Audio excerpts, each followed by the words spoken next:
Hi everyone. So happy to be here with Namrata Lulla. She is a craniosacral therapist and she's also training to be a soul-based coach. Um, and we're going to talk about how we navigate these stormy times. Namrata, would you like to start sharing how you do this? I have only one answer to this, which comes up for me immediately. It may not sound practical to many of us, but to me, being connected with my most authentic self and trying to work from that place of authenticity is the only which way I have been able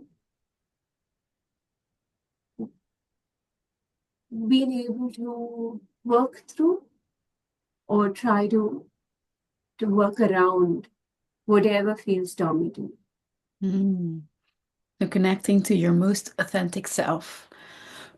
Can you share a little bit about what kind of self that is?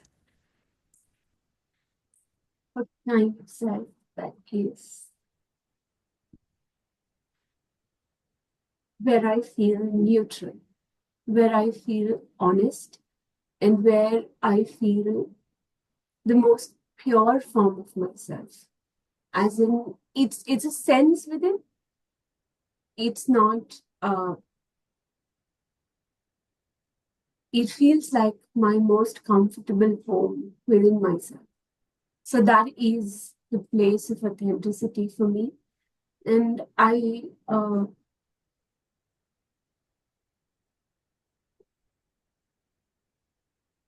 think I've been able to work towards this by whatever learnings that came my way, soul based or craniosacral, which emphasize neutrality, where we try not to bring in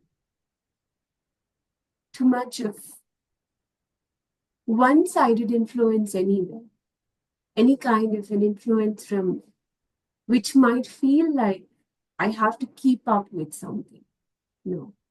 Mm, mm, And so that neutrality is that most pure form of yourself, that place in yourself that feels the most comfortable, and that neutrality where you don't have to keep up with something. Mm. And connecting with that most neutral, most authentic self, that is what helps you to navigate storms that come your way. There would be practices definitely which support this. So, meditation is one of them. Sometimes craniosacral, even when I'm giving a session, I think I touch upon that within myself, and it's only then I see that it is the most supportive and non-intentional, in a non-intentional manner, most supportive to even the client. So meditation, of course, is what takes me to this place. And it's even my own emotions when sometimes my emotions feel stormy, not just the external situations in life.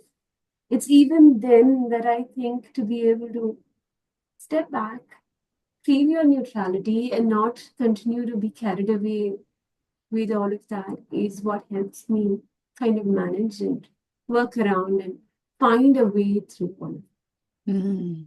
And so meditation has helped and does help.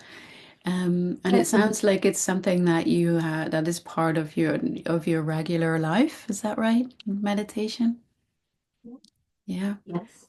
yeah. Yes. In a And big way. In fact, I don't think I would have been able to reach any of these things had I not had meditation and the base. mm, It's a Jain form of meditation, which comes down from the Jain philosophical texts, which are called the Jain Agams. mm, So it's a practice where we work on. Um, it's a multi-layered.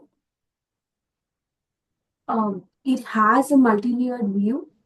So it has five uh,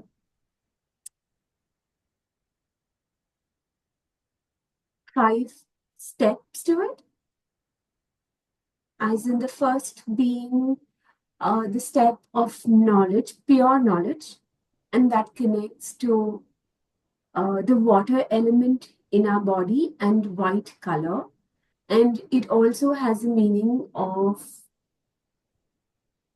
where the energy is such that it is absolutely non-obstructed. Nothing is an obstacle to this pure knowledge. In this pure knowledge, nothing is an obstacle, or nothing can be an obstacle. You come down to emotional, that is the fire element, that is red color. And that is something that one is most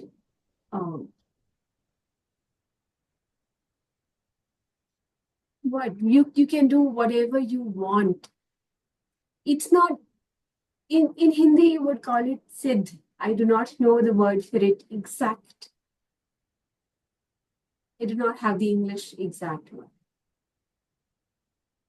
So there are 3 more steps. I do not know if you want me to go further. Mm. Oh, it's beautiful to hear at least the beginning of the tradition that you're part of. That is If such I a big wanted part of your life. Yeah. the next 3 steps, if I have to put down in short, is also the next one would be your character. After that, where you are in your purest form of character and you are able to bring to action every um, thought or every impulse that you have within you, bring it into action. Mm. And that relates to the earth element in our bodies. Then you have relationships and you have uh, um, the etheric after that. So that's the 5th one. It's very difficult to condense and bring all of it in I an easy understand form. this is a very rich practice, right? It's a very rich spiritual practice.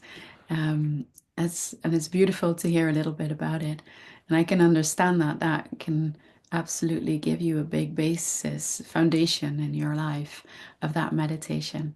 And that also really does explain something about, to me anyway, when the way that I hear what you were saying about connecting with your most authentic self, that through this practice, that is something that is very much part of your nervous system. Of you've practiced the way of connecting and doing that. So that makes a lot of sense. How beautiful. Mm. And I can also just hear the beautiful way that your practice, like it touches on so many of the things that we work with in soul-based coaching as well, or that happen in soul-based coaching. So it's a beautiful um, um, recognition of what we see happen in our work because of course yeah, for anyone who doesn't know, but we'll never go and tell people to look for a certain part of themselves or like a certain whatever.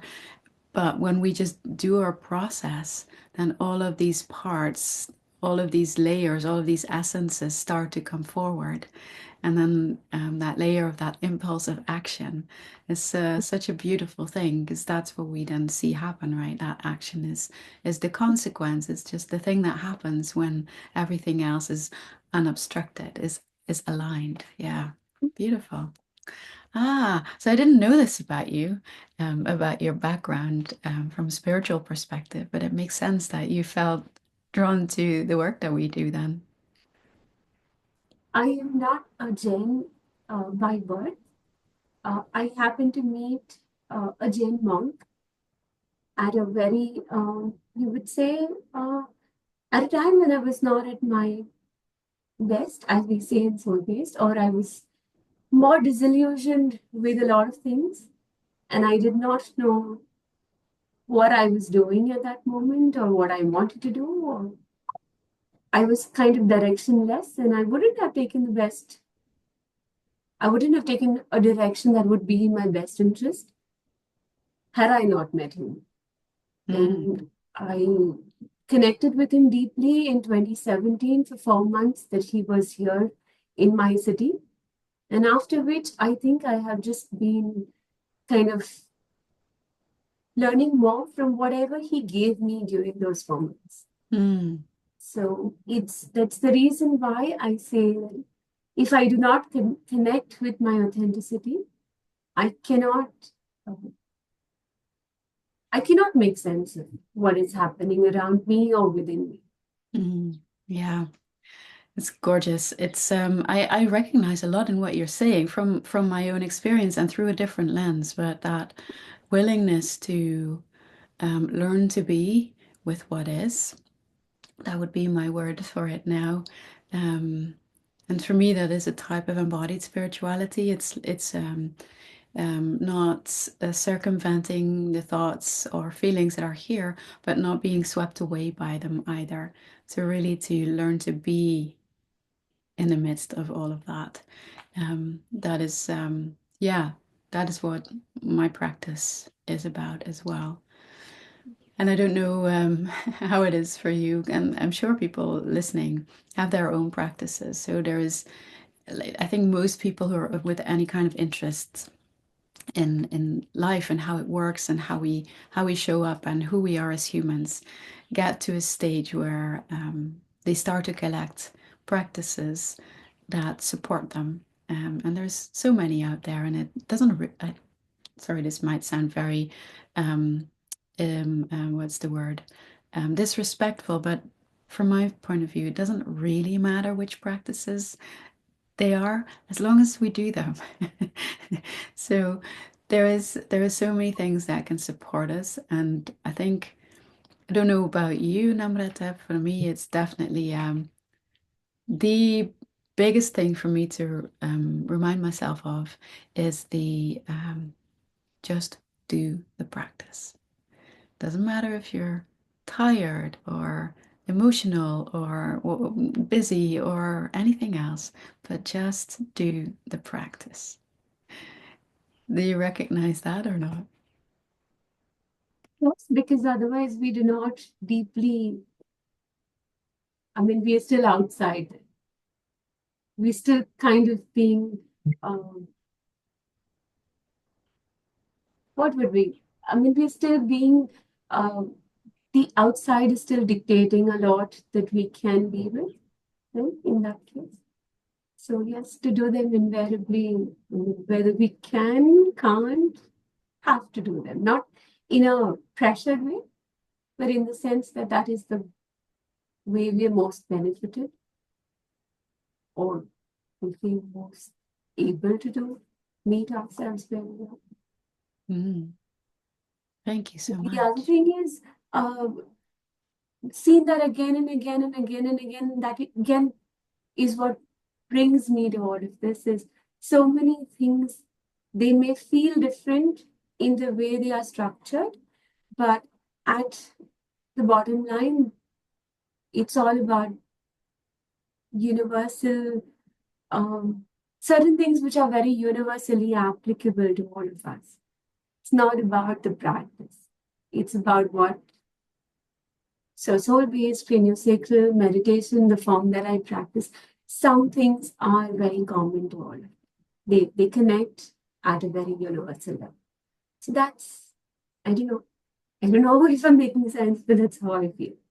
Oh, that makes me want to ask a question about that. What is similar at that universal level? What is it that you're seeing, experiencing, noticing that is so similar between the meditation, craniosacral, the soul-based coaching? I do not know how to give a very short answer to this, but um, I think authenticity still comes out of it. Where do we feel most authentic Mm. and clean? And there is also metaphors sometimes when I take up the meditation process. So that also comes with its own set of metaphors, though I had never looked at it previously in that way. But it Mm, is so you there is a mantra that you don't have to recite, but that is the foundation to that meditation process. So starting with just that first step, which was of pure knowledge, and where nothing is an obstruction, you want it, you want to you pray not in a prayer kind of a sense, but you try to namaste is what you would get, right? So where you say that I recognize, I pay my, I do not know how to say this because I had not planned to. It was not something that I had wanted. But it is in a metaphor way. That's how it comes up that I want to receive or I pay my gratitude to that kind of an energy where nothing is an obstruction so that I can receive. mhm. But Beautiful. it has a pure form. It has, there is a lot of metaphor that comes in at a very sublime level. It's not uh, a direct metaphor, but it is somewhere a metaphor. Mm.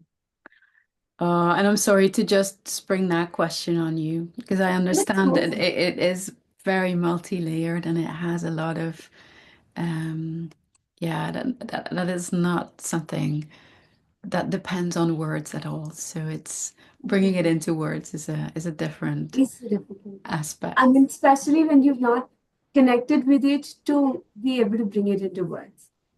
Yeah. But that also is something that I have never looked at before in that sense before I came into uh, connect with metaphors through soul based.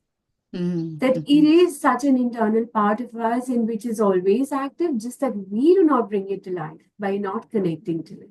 mm. Yeah, by not paying it any attention, huh? Yeah.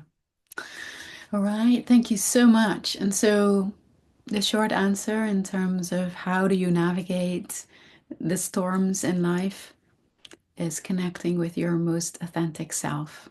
And meditation, craniosacral, soul-based coaching, all of these are for you ways into that help you connect to that most authentic part of you. Mm. Thank you so much, Namrata. I hope this gives people some thoughts about where they can look to finding more of that for themselves. Thank you. For being who you are. Thank you. Mm. Mm. You're so welcome.